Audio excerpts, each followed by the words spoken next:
Harry Bertoia was a great friend of Florence Knowles.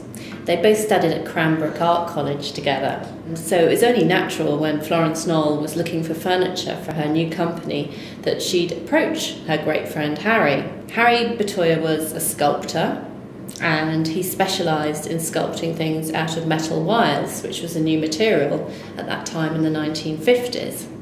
And he worked in a very special way in that he always created things in 3D. He didn't draw them first. So he worked as a sculptor and welded things as he went along.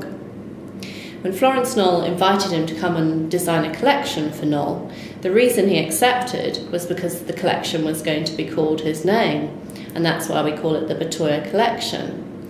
Knowles gave him his own studio and gave him a very open brief, which was to do what you do with metal, and if you come up with some furniture, so much the better.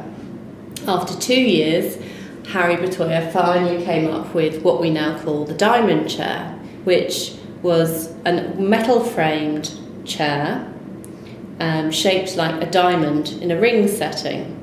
Harry Bertoia was obsessed with the idea of light travelling through space, and that's why he made the chair so it was almost transparent. The frame of the chair can either be chromed or satin chromed, or we now do an outdoor version which is Rilsan coated. Knowles manufactures the Bertoia chair in Italy and it's completely hand welded. Bertoia invented the jigs which helped place the metal bars in the correct position, but then each junction of the wires is welded by hand. Knowles takes great care when finishing off the edge of the chair. You can see here that the bar running round the edge of the chair should be sitting behind the vertical bars. This means that there's an extra process involved, which is tapering the edges of the wires and then smoothing them so they're completely smooth to the touch. On the fake chairs, they don't go to this process and they actually put the wire running around the edge on top of the vertical and horizontal bars, meaning that they don't have to finish the wires off at an angle. Knowles stamps the Harry Bertoia chairs with the signature of Knowles, and this is, you can find this on the back of the chair, on the frame, on the horizontal bar. From the initial diamond chair that Harry Bertoia designed, he then developed the range into a whole collection. So as well as the small diamond, there's also a large diamond, which is wider. Then there's a high-backed diamond chair, which is much lower and comes with an ottoman, and this has the nickname the bird chair.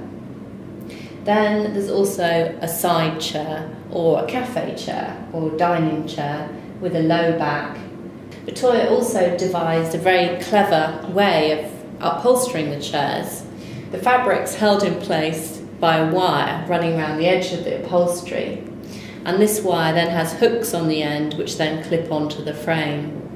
The cover itself is made of 3 layers.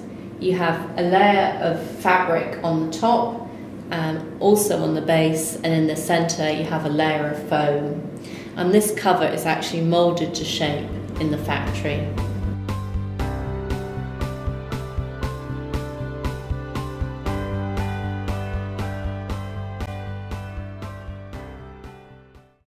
Harry Bertoia was a great friend of Florence Knowles. They both studied at Cranbrook Art College together. So it was only natural when Florence Knowles was looking for furniture for her new company that she'd approach her great friend Harry. Harry Bertoia was a sculptor and he specialised in sculpting things out of metal wires, which was a new material at that time in the 1950s.